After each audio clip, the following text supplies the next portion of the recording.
You may have heard the saying, you eat with your eyes. And if that's true, then you also drink with your eyes. And nothing says crisp, clean, and refreshing like a crystal clear brew. But achieving a clear beer is not the easiest thing to do. So today I'm breaking down all the ways for you to get the clearest beer possible. I'm Trent Musho, and this is The Brew Show. Let's talk beer clarity. In most cases, the look of your beer doesn't really matter. As long as it tastes good, then I wouldn't worry too much about clarity. But sometimes a certain beer begs to be clear.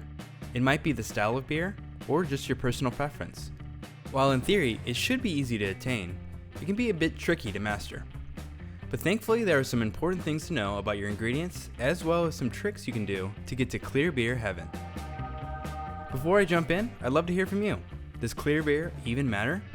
Do you do anything special to ensure a clear final product? Let me know below. Now let's first start at the beginning. The ingredients you choose have a major impact on your beer's clarity. Grains that are rich in proteins like wheat, oat, and flaked barley, which are used to improve the body and head retention, can also leave behind what's called a protein haze. This is a permanent cloudiness that in most cases won't go away. An example of this is a Hefeweizen, which is expected to be cloudy. Another ingredient that can impact clarity is yeast choice. Some yeast flocculate or fall out of suspension better than others. If the yeast has a low flocculation rate, then your beer will appear to be foggier because of the yeast floating around. British and lager yeast tend to flocculate the most, but you can always check your yeast provider's website to see its flocculation rate. Lastly, when and how much hops you use impact haze. The more hops you're adding, the more hop debris will be in your beer. But also depending on yeast choice, and if you dry hop or add hops during active fermentation, you'll get what's called hop biotransformation, which can lead to a permanent haze in your beer. Many hazy brewers use a combo of all these methods to achieve the look in their New England IPAs. If you enjoy this type of brewing content, go ahead and hit subscribe for more simplified homebrewing videos. So now that we have an understanding of what to avoid if we're trying to make a clear beer, let's talk about what we can do to improve our chances of ultimate clarity. Starting on the brew day, outside of those ingredient choices, there are a few things you can do. Some people claim that a short mash time can lead to a haze in a beer, but I haven't seen that to be true in my experience.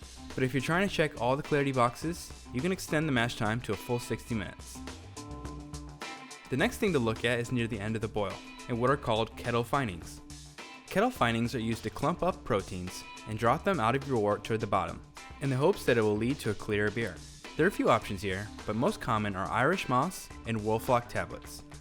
Irish moss is actually a type of algae that has carrageenan, a negatively charged component that attracts those proteins. Wolflock also has Irish moss in it, as well as additional carrageenan. They both work about the same, although wolflock is easier to use since it's pre-portioned and all you need to do is drop it in around the 15-minute mark. These products are also said to reduce chill haze, which is a haze in your beer that can come about when you go to lower your final beer temp down to serving range. This can be hard to remove, so adding one of these is highly recommended. Another way to improve clarity on brew day is to chill your wort down as fast as possible.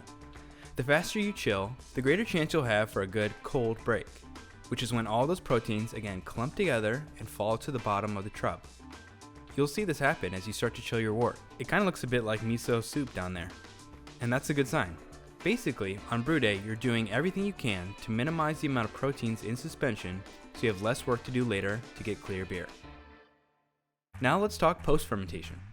As long as you picked a good flocculating yeast and didn't add a buttload of hops, the next steps should help you out.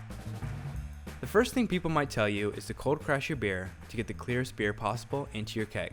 Cold crashing is where you chill your fermented beer down to just above freezing to get all the yeast to drop to the bottom. And this certainly works, but it's hard to do unless you have a dedicated fermentation chamber or freezer. But honestly, I haven't noticed much of a difference between cold crashing and just putting room temp beer into my keg. Eventually, they'll both get chilled down and the yeast will fall out. But in the keg, you'll just get an extra pint or so at the beginning of yeast, so don't stress if you can't cold crash yet. Probably the easiest, cheapest, and best way to get clear beer is thanks to Father Time. Giving your beer a few extra weeks in cold storage, or what's also called lagering, is how brewers have been getting clear beer for years. It's just like cold crashing. The chilled beer helps the yeast slowly fall to the bottom, and in turn creates a clearer beer. Plus, waiting a little longer can help the beer smooth out and clean up any off flavors that might be lingering around. But I get it, Who wants to wait weeks or even months for beer? Not me. So that's where clarifying agents come into play. There are a bunch of options for finding your finished beer, but I'll talk about some of the most popular. They mostly all work the same. They bind proteins, yeasts, and polyphenols in the beer and drop them to the bottom. You can add them into the keg before or after racking your beer in, and within a few days, you should be golden. Probably the one you'll see used most on the homebrew scale is gelatin. Gelatin, if you didn't know, is basically boiled skin, bones, and tendons of animals, usually cows, pigs, or even horses. And while it's cheap and works very well to clear your beer, I prefer not to have animal parts in my beer. There's also isinglass, which is made from fish bladders. Again, also works well, but my preferred choice is Biofine Clear, which is made of a salicylic acid and is used by a lot of professional breweries. It does lean a bit more expensive than the other options, but it works wonders at getting clear beer faster. Another popular option is a combo of chitosan and Kisosol. You may have seen these sold together as Super Clear. You add in the Kisosol on day 1, and then you add the chitosan on day 2. Since they're oppositely charged, they'll work together to help pull everything out of suspension. Oh, and if you're curious, chitosan is made from crustaceans, and Kisosol is a salicylic acid-based product just like Biofine. Lastly, I wanted to touch on a few other clarifiers that are more common in wine, mead, and cider making. First up is sparkaloid, which is a powder made from diatomaceous earth and a few other things. And bentonite, which is made from clay. They both help with clarity and are oppositely charged. So if you use one and don't get the results you want, you can always try the other. And finally, I'll mention pectic enzyme. This works well in wines or ciders, or even if you add fruit to your beer. Pectin, found naturally in some fruits, will create a haze in your final product. And pectic enzyme will break that down, resulting in a crystal clear beverage. One final option I'll add is filtration. I don't have a ton of experience with it, but I know some other brewers that use it all the time with great results. So if none of the above works for you, you can always try to manually filter out that haze. Unless you're brewing for a competition or you just want to show off your top-notch beer, clarity isn't vital. But it does add that nice finishing touch. You did all that hard work to brew an amazing tasting beer, why not just take it to the next level? And hopefully you now know a little bit more about how to do it.